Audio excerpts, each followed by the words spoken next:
morning, everybody. How are you guys doing this beautiful Monday? Depends on Welcome to Coast to Coast. Yeah. I feel like that there's so much that was just missed right there. It's Monday morning, and we're already starting off with a bang. Let's get it going. Yeah. Well, I mean, based on how the hours were leading up to this show, we had a tie last night, and God, those suck. I wish we could get rid of ties. Me too, but it was better than a loss, though. No, everybody loses. We watched for over 3 hours. It's true. For no reason. I hate ties. They make me mad. In any sport, there can be a tie. Ties are dumb. Green Bay is not as good as we thought they were. No, and I'm going to say this right now. Green Bay is lucky they got Detroit in week 1 because after watching Detroit beat the brakes off of Cleveland, Detroit would massacre Green Bay right now. Absolutely massacre Green Bay right now. Yeah, no question. Oh, I think it just kind of goes back to what Paxton said all along, is that week 1 was like preseason, and now the teams are starting to heat up and get into their mode. And I think that's what we're seeing. Teams are settling down now. Preseason's over, and the real teams are coming out. Agreed. I agree with that. You do always end up with a couple of surprises in the first couple of weeks, right? Yeah. Just because of exactly that. Some teams, especially like the bad teams that did play their starters, come out a little bit better in week 1 sometimes. Yeah. And then you realize by week 2 or 3, oh no, that is the best version of them. Yeah. Hey, can we just say that Patrick Mahomes made Baltimore his hoe? And I said hoe to keep it clean. I mean, that game was a crazy game. I am definitely surprised Baltimore has looked as bad as they have. Yep. Yeah. And it's been ball security. A lot of ball security. Yeah, the amount of times they're fumbling is amazing. That's going to kind of bring some questions, I think, to John Harbaugh at the end of the year, too. Like, how much longer is Baltimore going to stick with Harbaugh? Because they haven't made the Super Bowl since 2011. You've had chances to get there again, and you haven't been able to get over the playoff hump since you made that one Super Bowl. I think that seat's really hot now. How much longer can you? Especially now, they're 1-3. Like, I still think they're going to make the playoffs because they're the best team in there. I still think they're a better team than Pittsburgh, even though Pittsburgh's 3-1. I still think Baltimore's a better overall team than Pittsburgh. So I still think Baltimore gets in the playoffs. But if you have a team that has this much ball security issues, that falls on you as the head coach if you can't get it fixed. Like, you need to do something to make sure they're holding on to the ball, or you need to hold people accountable, whether it's Derrick Henry, Lamar Jackson, or anybody. You need to hold them accountable for the mistakes. Well, and I will say this, when you were watching that game, Derrick Henry was like, I am not fumbling this again. I mean, that was some of the most disciplined ball security you watch a running back ever make. Like, it was high and tight all the time. So that being said, this conversation doesn't even happen without those, because 2 of those 3 games they probably win. Right. Yeah. So I don't know if it's super hot yet, but I mean, if you rattle off a couple more losses, it'll heat up for sure. I got to imagine at least at the very least there's been conversations that have been given to Harbaugh, like, hey, fix this stuff. Yeah, but Lamar Jackson, I mean, how bad is he hurt? Is he going to be back next week? That's going to be a really big deal, because I think that Baltimore is even a worse team without Lamar Jackson. Oh, yeah, definitely, because the offense revolves around Lamar Jackson and his strengths. Like, Cooper Rush isn't a bad backup quarterback, because we've seen how he's done that in Dallas. But he can't run the same type of offensive scheme that Lamar Jackson is, because he's not a running quarterback. Like, you're going to need to adjust that offense a lot more if Lamar Jackson is not playing. Okay, I'm sitting here. I'm at the airport, just in case anybody couldn't tell. I'm sitting here and I'm watching ESPN. Yeah. And they're showing Michael Irvin right now on the screen. I mean, I guess he's at his house, and he looks like, he had a really, really, really rough night last night. Everybody that watched football had a rough night last night. He spent a little bit too much time in the bathroom doing. Oh yeah. Yeah, I like literally looks like that. Like he looks like he was on a bender. Have you ever seen him? Have you ever seen him on the sidelines during the Miami game? So I mean, actually, him and I see each other usually every draft, and I love messing with Mike Irvin. Like he's actually he gets the jokes. You know what I mean? We can go back and forth with each other, and it's fun. But you know, he looks bad. He looks really bad here. I mean, he kind of has really leading into this season, like this off season and the beginning of the season. He hasn't looked great. Yeah, that's a shame because like it's, you know, I know that he's had some personal issues and things like that, but you know, well, he had a health scare too, didn't he? Did he? I mean, he looks smaller now, like just, and it could be the way that he's got the camera, but I mean, like I said, he looks bad. He just looks bad. You know what I mean? And it's just the way his hair is and the way his face is sunken in some. He just looks like that there's been, you know, he's not taking care of himself the right way. I'm sure he probably is not taking care of himself. I think that's a fairly accurate statement. Yeah, I would believe that. Well, were you watching that on Sports Center? I was trying to find it to see what you were talking about. Yeah, it's like he's on Stephen A. right now. Okay. So it's. Oh, is that the yelling in the background? No, that's just the announcements here. So. Because that would make sense. Oh God, yeah, I see what you're saying. He does look like, yeah. That's a little rough. That's a rough look. That is definitely a rough look. Definitely a rough look. You know what else is a rough look? I just found out. Like I was, you know, on the way back from the game, I'm going through Instagram, and the Astros got kicked out of the playoffs by a hit batter. Yes, a walk-in, walk-off. Yep. That is the worst and hilarious. It's a par for the course. Yeah, Jay had a rough weekend. Astros don't make it. Cowboys end in a tie. Well, what about the other end of the Mets spectrum too? Mets, yeah, with Pete Alonso saying, "I'm going back into free agency now because you failed to make the playoffs."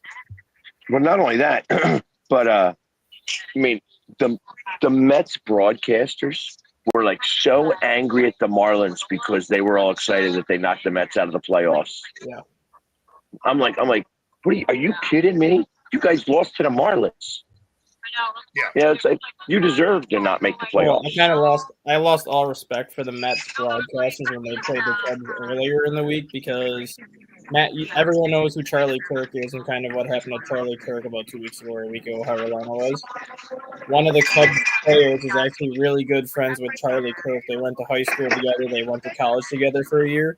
So he was granted permission to leave the team for a day to attend Charlie Kirk's funeral and then came back to the Cubs the next day. And the Mets broadcasters completely shit on him during the entire game, saying, I don't know why you would leave your team during a playoff hunt to attend a funeral and it's only your friend and it's not even a family member. I'm like, you guys are a bunch of D-bags. Yeah, well, they always have been. I'm not a big fan of Hernandez. You know, Hernandez all the time was talking about, blah, blah, blah. Hey, listen, you cheated and was a coke fiend. So shut the hell up.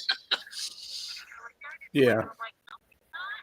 Yeah, I agree. I'm glad they're out. You know, the only thing that would have made it better is the Yankees being out too, but can't wish for everything. Man, I tell you, I sure did wish hard for that one though. I love it because you know Frankie, but Frankie's gonna be all about that. So I was like, nah.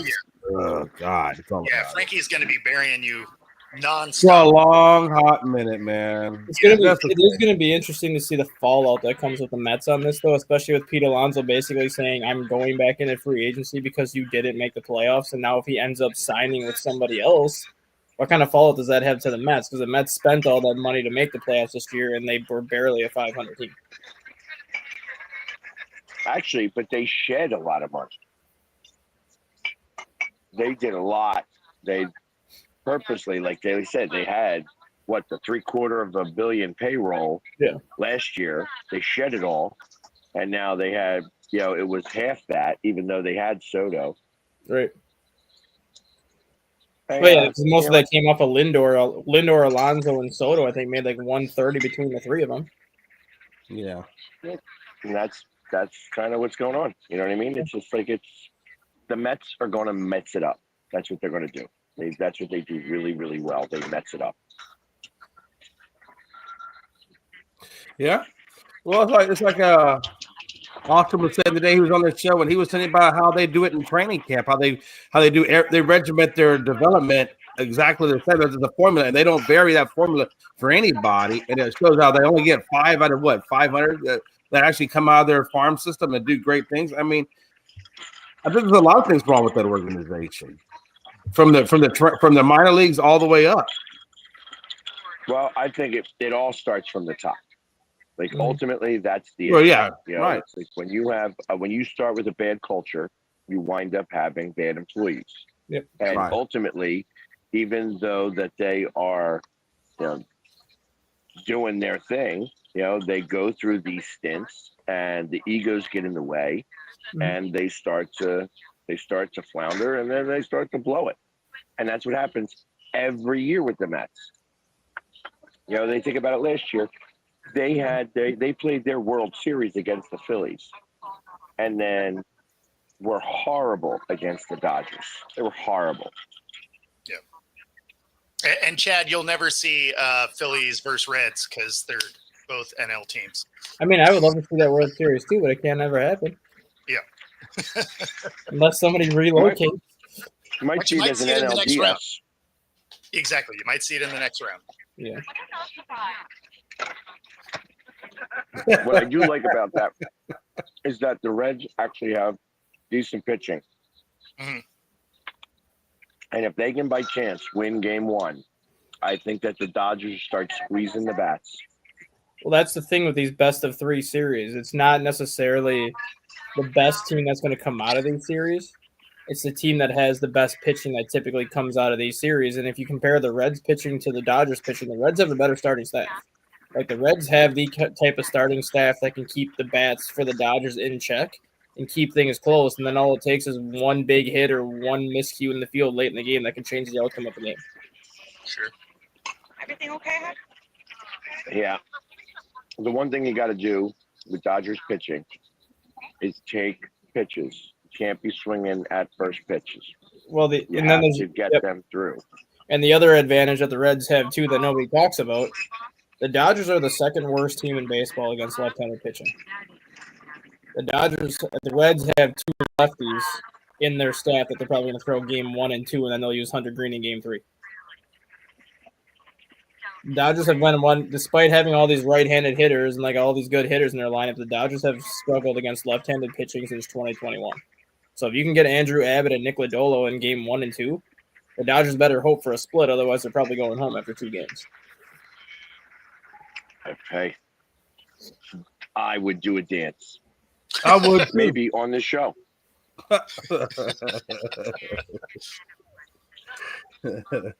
Yeah. Like I said, I hate the Dodgers. I hate them. Yeah, well, I'm not a huge fan of around. watching us get swept in the final series. You guys got swept? Yeah.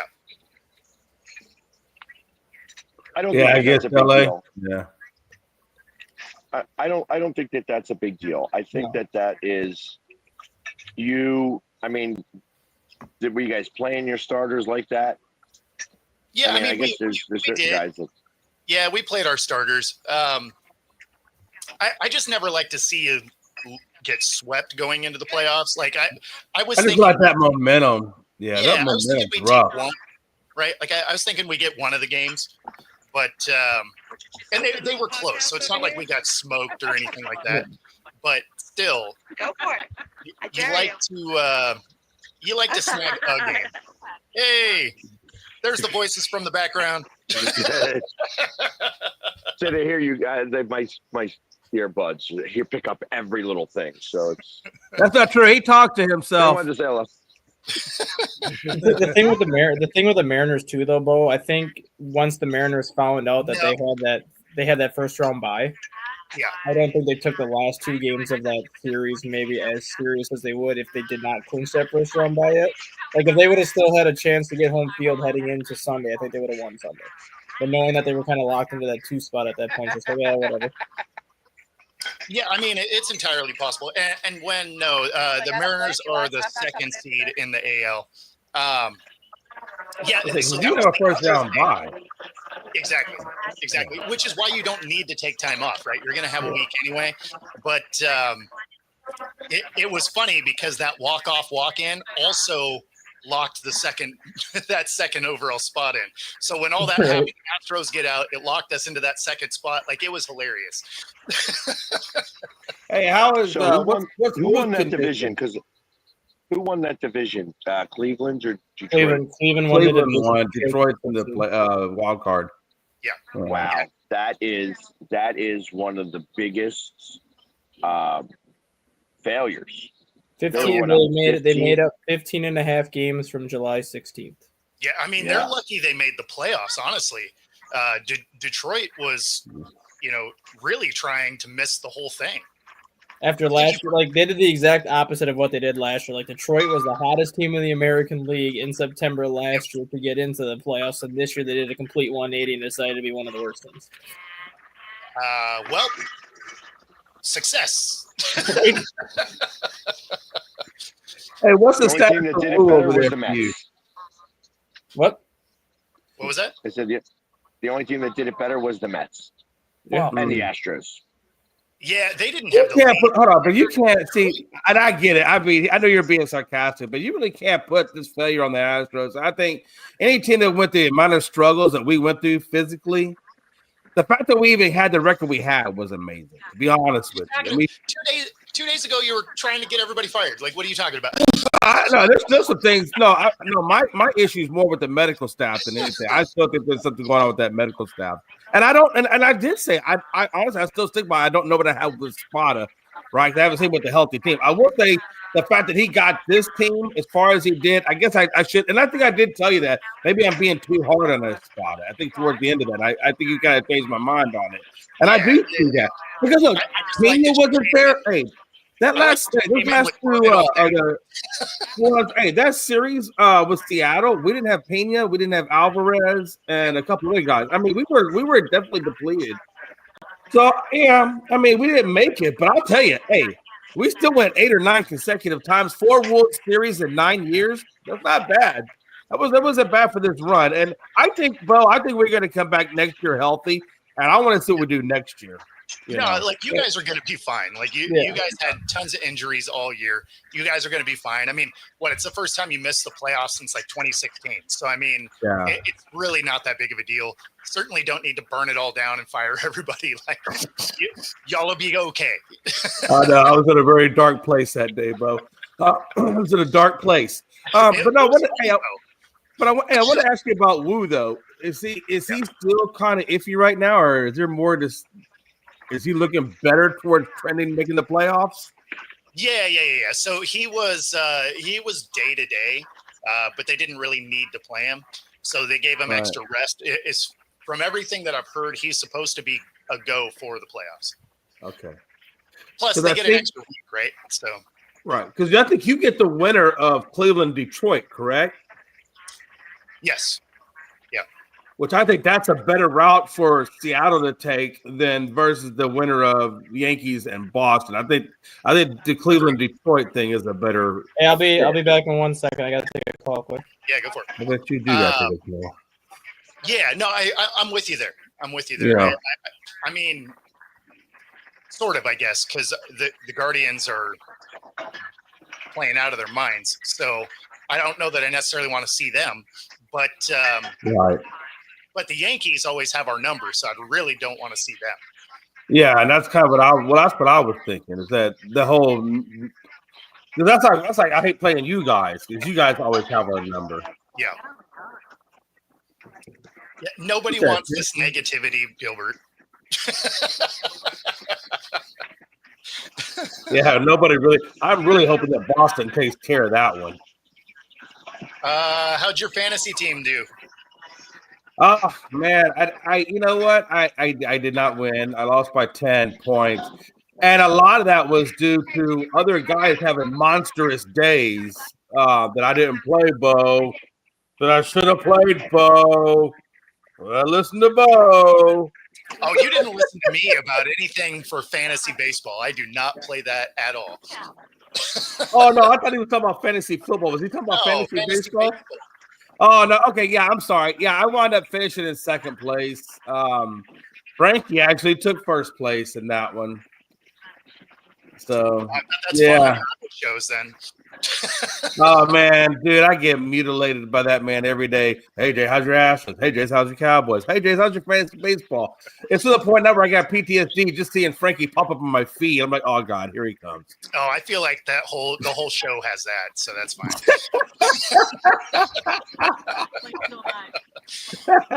Love you, Frankie.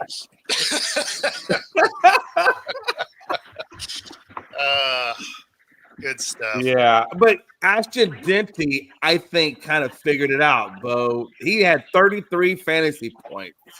Yeah, it's funny. Gino threw that game away. Yeah. 3 picks. Like, you're not going to win a lot of games doing that. No. And, no, you're not. By 1 point.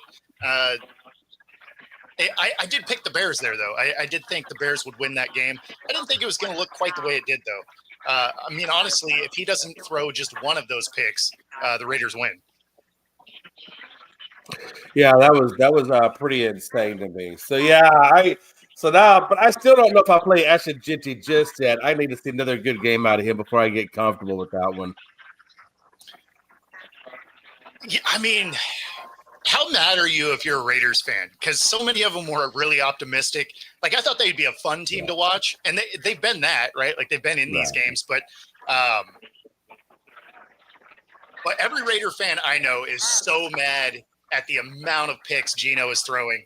Because, I mean, he's throwing them multiple a game now, which is when they did that screenshot over to Pete Carroll, Pete wasn't exactly the happiest camper with Gino. I can tell you that. I think he was getting a little irritated too.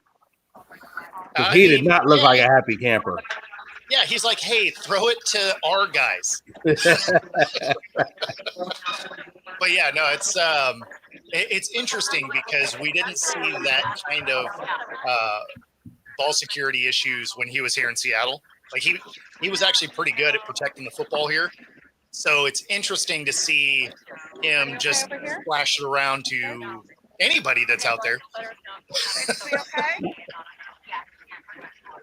Gosh, almighty, man. What a day. What a day. You know what? And I have to be a little nervous because we had 0 passing yards in the second half. Yeah. And that's a little bit nerving.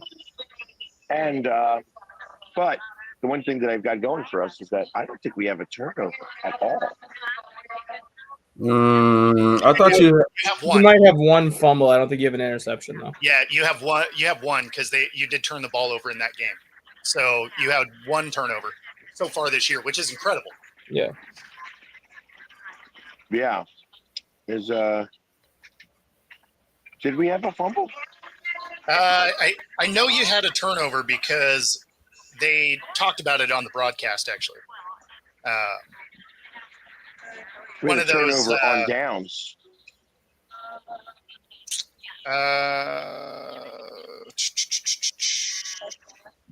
Let me look real quick. No, Philly, you didn't have any turnovers. Nope, not in that.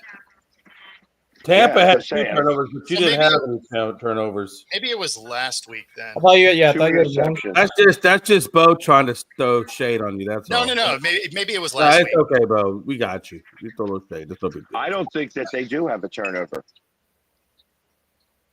If we had a stat guy on the show, maybe we could figure that out. Who doesn't stat guy? I'm going through their game log right now. It was against the Rams. Man.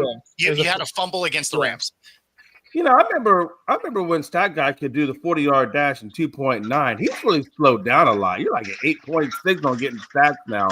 You're a little slowing down a little bit. It's because his phone is old. It just doesn't Google quite as fast. No, I was going to game by game log because I knew the Eagles had a fumble. I just didn't remember. I said what game Google it was too in. loud. It woke my phone up. I just knew the Eagles had a fumble. I just didn't remember what game it was, so I was going game by game to see what game it was. I can't remember what the and I thought it was this week, but yeah, it was against the Rams. And it was because the broadcast made such a big deal about it. right. I like to try and put something in Yeah, the bin we right have. there. Like I said, that's been the only turnover the entire season so far. Yes, which Yeah. is amazing. And then another game that I want to ask you guys about too is, what is everyone's thoughts about Jacksonville now? Now that Jacksonville went into San Francisco, beat the 49ers, and you got Jacksonville sitting at 3-1. Like, do you think Jacksonville is actually legitimately a team that can contend for that AFC South, or do you think they're going to start cooling off at some point? Oh, for the South. Okay. Yeah. I was like, No, for like they're their a division. legitimate team? No. They beat up on a Niners team that has everybody hurt. So, yeah. I mean, I picked the Jags in that. I'm surprised Purdy looked as good as Purdy did, minus the 2 interceptions. They threw for 309, which I think was the first 300-yard passing game he's had in how long? Yeah, I mean, I'm not overly impressed with the Jags. Like, I want to see them. I need to see more from them, I guess, is really the thing. Hey, all of those, I did not see that Giants over Chargers game coming. I didn't see that one. That I thought one the was Chargers like, defense was gonna what? beat up. That makes Brian Dable look like a genius for starting Jackson Dart in that game now. Doesn't though. It doesn't really. I mean, the defense won that game. I mean, it wasn't Jackson, but okay. Congratulations on him winning his first, game as a starter. He got to throw 1 touchdown and rush in for 1 touchdown, and Yeah, no, mostly I just I liked that they were able to not have the Chargers defense kill the kid in his first week. Like Well, I thought that was huge though for Dart. You're right. No, I thought it was huge for Dart. He didn't have turnovers.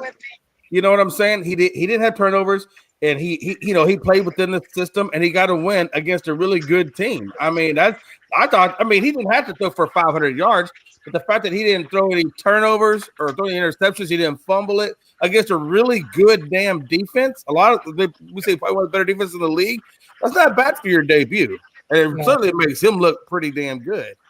Yeah. Even though I understand the yards might not have been as impressive, but still, 165 from scrimmage is not bad. 2 touchdowns, I'll take that from a starter debut one. Hell. Yeah. I don't know. I think it makes me think that the Chargers aren't that team. Yeah, we learned a little bit about the Chargers. We learned a little bit about the Packers. Yep. And so, just to give you why I don't believe in the Jags here. Their first win was against the Panthers, which everybody except Atlanta is going to beat up on. They lost to the Bengals, who don't play defense. They beat the Texans, which also are terrible, and they beat a incredibly hurt 49ers team. Yeah. Like, they haven't played anybody yet. Yeah. I mean, let me see them against a team that can actually win, and then we can talk about if the Jags are real. As it sits today, I don't look at them. I don't think the Texans are as bad as you're making them out. I don't think so either. I think it's just been. Yeah, I think that was a quality win for them. And you could say whatever you want. I mean, they still were 3-0, even with all the injuries. They had a good amount of people that were hurt. I understand, but even still, you got to win the game. And they were in San Francisco, going all the way across the country, and won that game. So it's like there is something there a little bit. I mean, I think them and the Colts are a little bit interesting. That was the next one, too, because we were all last week saying we kind of wanted to see how the Colts were when they actually play somebody. They played the Rams yesterday at Los Angeles. They lost 27-20. But the main reason why they lost was because Adonai Mitchell fumbled a would-be touchdown out of the end zone that resulted in a touchback. Otherwise, that game is 27-27 going into overtime. So, if anything, yes, the Colts lost, but if anything, yesterday the Colts actually showed me that they actually are a legitimate team because they went on the road to face a quality opponent, basically played them point for point the entire game, and the only reason why they lost was because their receiver fumbled a would-be touchdown out of the end zone, which came away with 0 points and gave the Rams the ball, which the Rams got a field goal on the next possession anyway. Yeah, no, that one definitely told you some stuff about the Colts, right? Like- Because the Colts were that team that I made a similar argument, right? Like their first 3 games, their opponents were 0-9, Yep. right? But you go against the Rams, who most people figure are going to win this division, and yeah, they hung with them the whole time. And outside of their guy deciding to switch hands at the 2 with the ball rather than just run it the rest of the way in. Yeah, I mean, that game could be wildly different. And like Daniel Jones had the 2 interceptions, which people are going to look at that, but like the second interception he had going to Michael Pittman was kind of one of those desperation throws where you had to make it happen, otherwise the game was going to be over anyway. So that interception, I kind of don't hold on him too much because you had to take your shot, otherwise you weren't going to have the opportunity to tie it anyways. Well, he Yeah, actually had 3. He actually had 3 turnovers because he fumbled the ball too, though. But he got that one back. Did he get it back? Yeah, because the Colts only lost the 1 fumble, and that was the Adonai Mitchell fumble that went out of the end zone. Okay. Yeah, Yeah, I mean, that's like when you get a Hail Mary that is intercepted. Like it goes on the stat sheet as an interception, but I mean it's one of those like you had to huck it and hope for the best. So even then, 262 again for Daniel Jones yesterday. Like he still continues to play well this year. Yep.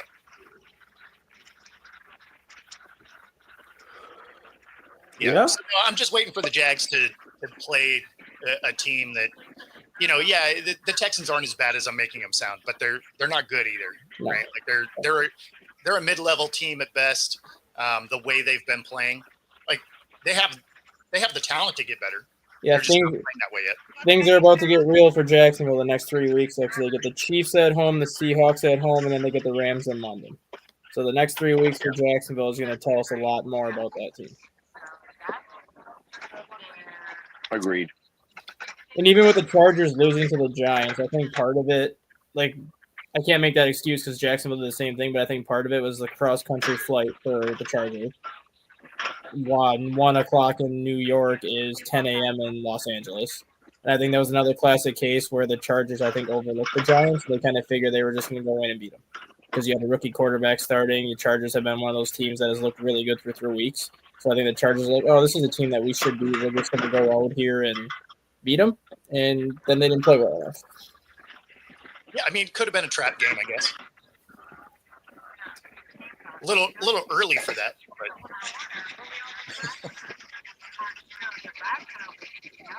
Well, not early because it's one of those things where you're trying to. Like I thought it was a little bit of a trap game for teams last week, even. So. Yeah, like Packers and Browns, I thought was a trap game just because the Browns had a good defense where they were going to be able to nullify the Packers' offense. It was just a matter of would Cleveland be able to score enough against the Packers' defense, which if the Packers' defense from last night showed up, Cleveland probably wins by even more than 13-10. yeah. The Packers are not as good as everybody thought they were. No, they're not. So, and that's the problem with the first 4 weeks of the season. I think that's kind of part of this. I mean, you think about this in a realistic sense. The Bills' strength of schedule is the worst in the league. Their strength of schedule is is 32. Mm-hmm. Yeah. 32. The Eagles' strength of schedule is 5. Yeah. You know what I mean? So it just tells me that, like, all right, the Bills have not been very impressive at all yet, and they haven't been tested. You know, so I'm interested to see what happens with them, for starters. I mean, you can score on them. See, that's the thing that's the thing with Buffalo this year. Like, their defense has never been like an elite defense, but their defense is always one of those defenses where they could hold you down enough where you would have to outscore them, basically. Now it's like you can actually put up points on Buffalo where if Josh Allen or somebody makes like a late game turnover, it could ultimately cost them because they're not keeping teams within like 21 points anymore. It's a lot of 27-28. Yeah, or an 80-point tie. Right? Hey. You know what I mean? All right. Is this what we're going to be deduced down to? But at the same time, though, I noticed Micah Parsons. There were times when Micah Parsons wasn't on the field for quite a few plays. Yeah, he hurt his back. Actually, I guess is that still an ongoing issue? I knew he had it in training camp. He was having. It'll be ongoing all season. Yeah, but there was actually a play during the game where he came in to assist with a tackle. He got hit by his own guy, and the way he spun off and landed on his back, he came up holding his back. Ended up going back to the tent like right after that play, and then he came back in, but yeah, I mean that's going to be something that's going to be an issue all year. Yeah, back injuries, they have a tendency to just kind of linger on, kind of like a hamstring, right? Yeah. Like, even when you're feeling better, like it's always kind of in the back of your mind. You're like, has that lingering effect. So it'll be an issue. Yeah. Because I definitely noticed he wasn't as big of a factor in that game as what I thought he was. But I also know that they wound up triple teaming him a few times when he was on the field. I think you could definitely tell the Cowboys we're not going to let Micah be a part of that as much. Mm-hmm. Do you guys find it amazing how bad special teams has been across the board this year? It's been amazing. Like the Bears win against the Raiders on a blocked field goal. The Packers had a extra point blocked last night. Otherwise, that game doesn't even get to overtime if the Cowboys don't block that extra point. Like, special teams has been just horrific the first 4 weeks across the board. Yeah, it's been great. Even the returns, like the blocking schemes that people don't stay in their lanes now, and you're just like, what is happening? Like this year started and just fundamental special teams just doesn't happen. Like and it's every phase of special teams. It's been kickoff. It's been. Yep. Ask Matthew Golden that last night on that punt return, what it's like to not have a blocker in the lane because he almost got his head taken off. Yeah, no, that's what I mean. Like it is the weirdest thing. Like you're watching just atrocious special teams play across the league, and it's been every week. So it's not even like it was, we just didn't do enough reps in week 1. And so we're a little rusty and out of position. It's like, oh no, I mean, we're 4 weeks into this thing and it's not looking better. You're just like, oh, okay, there's a lot of special teams coaches might be getting fired. Yeah. Yeah. I think you're muted. Did you mute? Or does headphones die? There we go. There you are. That's no, I had it on mute because they were doing a lot of announcements. And so, I got you. But yeah, they literally, it's like the Eagles had 3 blocked kicks in a row. Mm-hmm. Yeah. In a row. 2 went bad for touchdowns. Yeah. But they were talking about Buccaneers fans were talking about how their special teams has been horrid. Their punter shanked a punt really badly. Yes. Like I could have out punted that. Like, it went literally, it went like 20 yards. It was brutal. It was brutal. Jamie, you're right though. 55 is the new 40 though. That's the thing. Like these kickers now have missiles for legs. Like this is not like out of the ordinary. I mean, there was a 65 yarder yesterday. Yeah. Against us. Yeah, like it was. The kicks have been crazy. And I think what's the record right now? 67, I think is the longest. 67. I mean, you look at it like even like 3-4 years ago, whenever you saw like at the end of the game how they always put like that target line for the field goal. Yeah. They used to always be sitting up at the 35-yard line for a 52-yard field goal. Now that's back to the 45-yard line because people are going to just trot out there and kick 60-yarders like it's nothing. Well, whether they make it or not, like you're just pulling out there. 63 was the record forever. Yeah. And now people are attempting that like once a week. It seems like someone's attempting a 62, 63 yarder because everyone can get it there. Well, and the thing that's funny is they had a 71. I just need to get these kickers tested for roids. I think we're juicing these legs at this point. Hey, you know what? It makes it interesting. Let them juice it. But hey, that's what their new nickname for OJ. I'm just saying. But no, I mean it's funny because before when you were watching like a 55-yarder, those things were like scraping the pole going through. Now they're hitting the net halfway up. Well, and they're hitting it at 65 halfway up. I mean, these guys could be landing these from 70. You're not going to see one of those until it's an end of the game situation or end of the half where, you're just like, hey, they're not going to get the ball back. Worst case, it's a punt, right? Which we would have done anyway. But one of these guys is going to make a 70-yarder because, I mean, you're watching these 65-yarders go through with, 8 to 10 yards to spare. So you're going to see one of these coaches, pop off with a 70-yarder, be like, hey, get out there, see what happens. Mm-hmm. I don't know what kicker was, but one of those kickers tried a 68-yarder and it went left. Yeah, he had the distance though. Yeah, Like, he had that's the distance. Yeah. He could have been another 5 or 6 yards back. But yeah, it stayed right for the whole way. Well, that's like your kicker, Jay. Aubrey was kicking 75 yarders in warm-ups yesterday, and he made 3 of them. And like all 3 of them cleared the crossbar probably by like 2 yards at 75 yards out.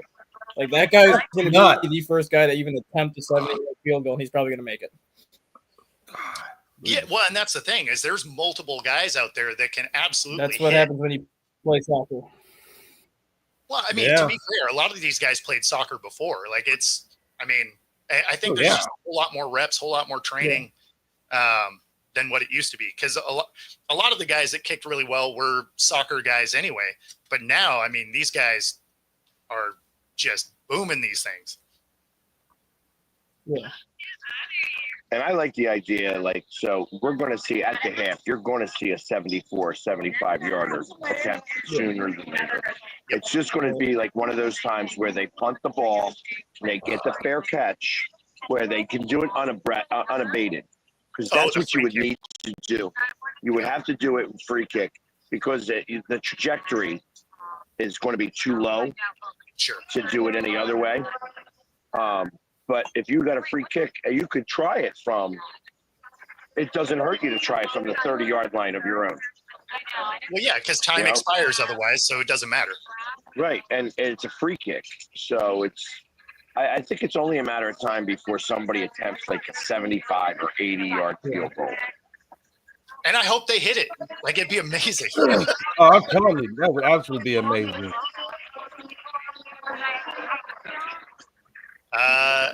Yeah, I know that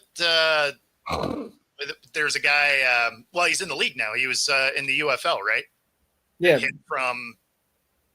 Did he hit from 70 or was it 68? 68. Like that's Brandon Aubrey. Yeah. Yeah. So I mean, he was at the UFL with the Birmingham Stallions because he played college soccer at Notre Dame. He actually got drafted to be in the MLS. Played in the MLS for 1 year, and then he's like, I want to try football. So he went to the UFL and was a perfect 34 or 34 with the Birmingham Stallions, and then the Cowboys picked him up last year. And now the guy's just got a missile for a leg. Yeah, but on top of that, there was a 70-yard field goal in preseason. Yeah, that was the Jacksonville kicker. Kickers, right? But yeah, I mean, I think there's 5 kickers in the league right now that could easily hit from 70. Yeah. My arm here.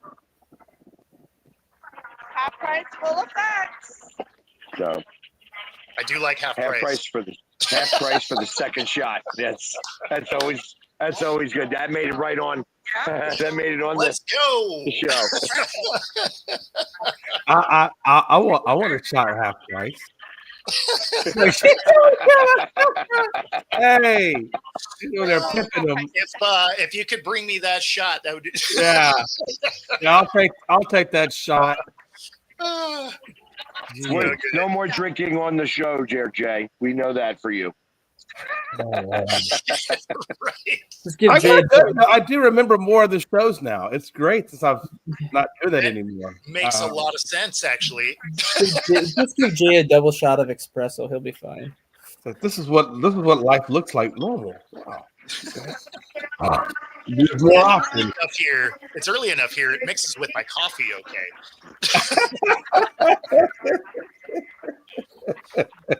Get the Irish coffee going. Let's go, man. Yeah. Good stuff. I'm going to do my second one. I am going to do the double. Hey. I've had it. Anytime it's a flight day, those airport bars, that is the route. I always do the American Express lounges. Well, now that we're kind of on the kicker subject for a second, do you guys remember back in the early 2000s how the Pro Bowl used to have the skills competitions and how they used to have the farthest throw, where you had a Peyton Manning, Brett Favre? Yeah, they used to have those big holes. You try to throw the ball through the hole. Why not just have it was watchable? Yeah, why not bring the longest kick? and have like a bunch of kickers come out and try like these 75, 80, 85-yard field goal tries in like the Pro Bowl as like a skills competition. Like I think that'd be entertaining to watch. Have these guys just line up and try to make an 85-yarder. I wouldn't mind that. Like you could do a number of different things. You could also do that as you could put bullseyes inside the. Oh, you for hit the bullseyes with like a field goal tries or whatever. Yep. That was Sebastian Janikowski. Sebastian Janikowski. Yeah. That was a pretty damn good kicker back in the day. Now I think these kickers have surpassed even what he was doing. Yeah, I mean, it was funny though because he was a tank. Like he was such a massive. He was like 260. He was the only kicker that wasn't afraid to tackle you on a kick return. No, like if you were returning, you didn't want to get hit by him. You're like, give me a linebacker. Yeah, he was a big boy. Janikowski played for like half the league. I mean, he played forever. He had an overnighter here in Seattle as well. Yeah. Janikowski was never on the Eagles. No.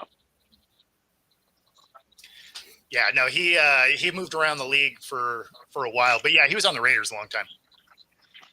He was on the Raiders for like 9 years, and after that, I think he was like with 5 teams in 5 years.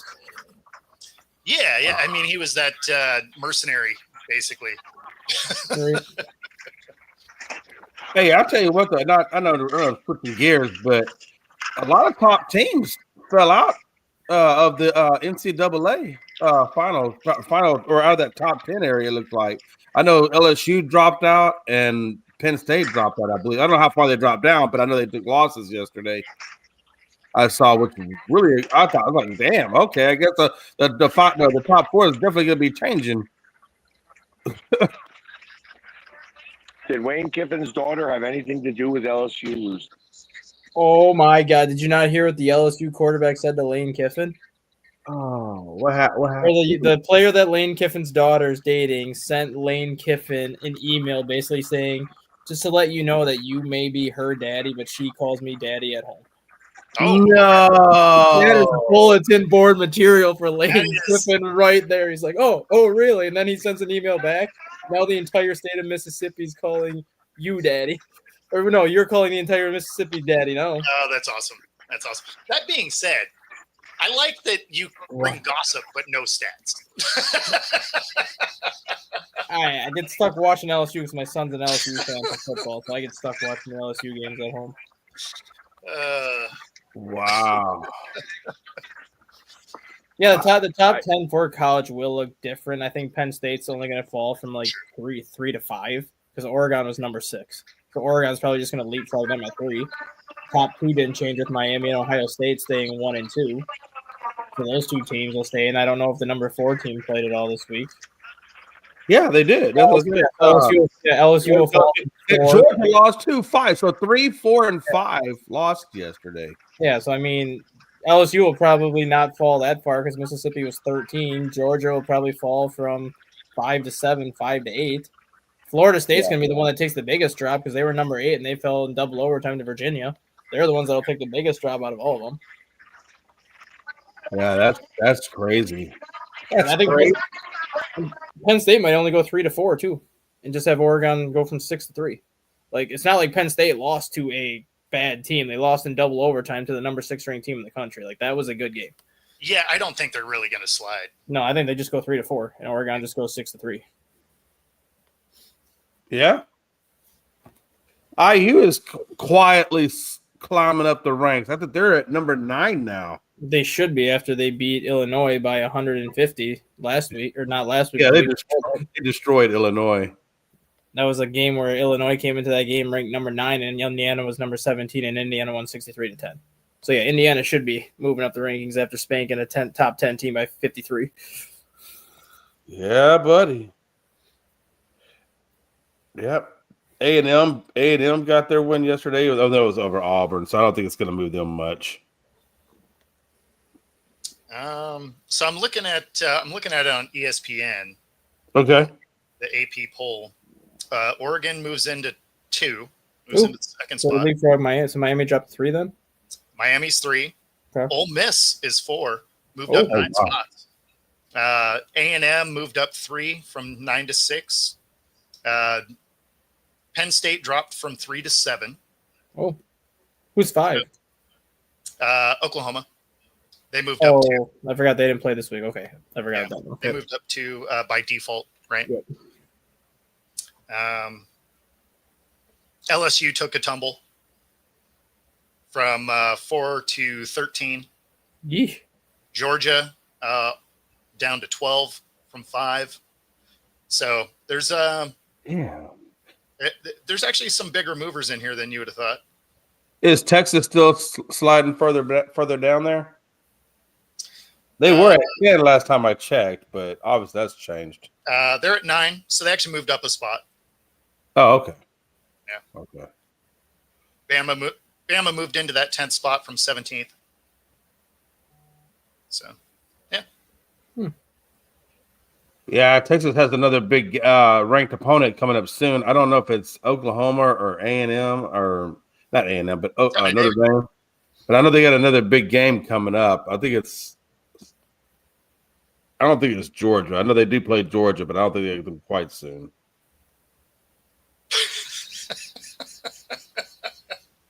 I like the Wens clowning.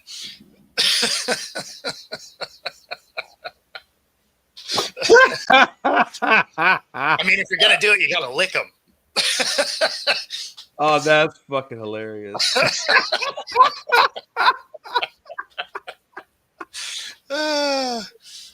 Good stuff. You're muted, man. You're muted. He's trying to say, I'm not really a wussy. That's because they put that stuff on the top, on the rim. Oh, yeah. yeah. You're not good at the rimming. I got You it. just gotta you gotta bite the lip and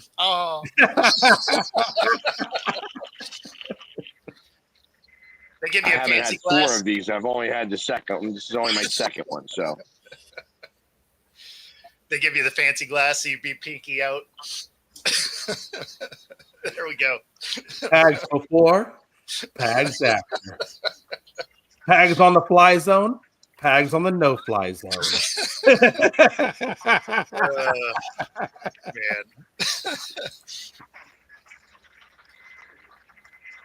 Oh, what a time! Yeah, I always thought there was I just thought the college football over the weekend was crazy compared to even in the NFL. I mean, I just thought that college football the way Saturday went down was insane. Yeah, I actually liked the game for Ohio State against my Huskies. Yeah, I mean, I'm surprised that Washington kept it that close. I mean, Yeah. honestly, if they could have just been able to punch some of those into the end zone because they drove the field, they just couldn't get them in. They settled for field goals. Yeah, That would have been. I still thought they were going to lose, obviously, but you showed a lot of fight out of Washington, and is encouraging moving forward. Right? that was poor coaching. I felt that Washington coach lost that game. Yeah, I agree. Especially some of the play calling right there in the red zone, yeah. inside the 5. It became very pedestrian for no reason, and kind of easy to scheme against. And so it was frustrating as a fan to watch, but yeah, I mean, I liked how they looked as far as a unit. Bap, bap, bap. The one thing I will say about college football though is just the atmosphere of college football is so much superior to what the atmosphere in the NFL is. I mean, you just look at the pregame stuff that college does, especially like what Penn State was doing pregame, the Georgia pregame stuff. Like college football atmosphere is so much better than the NFL atmosphere. Yeah, I mean, if you're talking about like the fan bases and stuff, sure. Yeah, like 107,000 people at Penn State. Like that kind of an atmosphere is something you'll never have in the NFL because obviously NFL stadiums aren't that big, but still, like just the way the fans and everything just go about all the pregame stuff. Like college football atmosphere is awesome. Yeah. If you could get the quality of an NFL game with a college atmosphere, it'd be amazing. Oh yeah. Yeah. They usually call that the AFC and the NFC championship games. Pretty much. Yeah. Pretty much. Yeah, I would say the Super Bowl, but the Super Bowl doesn't really count like that because the half times are way too much. You're right. Yeah, the Super Bowl is there's too much outside of football going on that it's generally just chaos. But yeah, the championship games are generally excellent. So I was watching I was at the eating wings the other night, and I saw on there they chose the halftime performer for the Super Bowl. And I don't know if we're ever going to see another rock band again. It seems like every damn Super Bowl is some version of hip hop or rap or popular music, whatever. But I have not seen a good rock band in a long time at a Super Bowl. You heard the problem what you is said, right? that there isn't a lot of good rock bands right now. The one that would have made sense for this year would have been Metallica, just because they're from San Francisco. Like that one would have made sense. I just don't see Metallica doing that short of a set because all their sets are like 3-4 hours. I just don't know if they'd bother just coming together and doing like a 30-minute set. I don't know. I could see that. I mean, it's the Super Bowl. Yeah, and that would have made sense to have Metallica do it this year, just because they're from San Francisco. It's like the 40-year anniversary that they've started playing together this year, and you're from San Francisco. Like that's prime to have. So who's the halftime performer? Bad Bunny. Bad Bunny. Bad Bunny. Bad Bunny. Yeah, say yeah, exactly. No, you said right. Who? Bad Bunny. That's how crappy it's going to be. Well, Lamar. Again, you said popular music.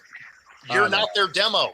No, Bad Bunny was the number one streamed artist in 2022 on Spotify.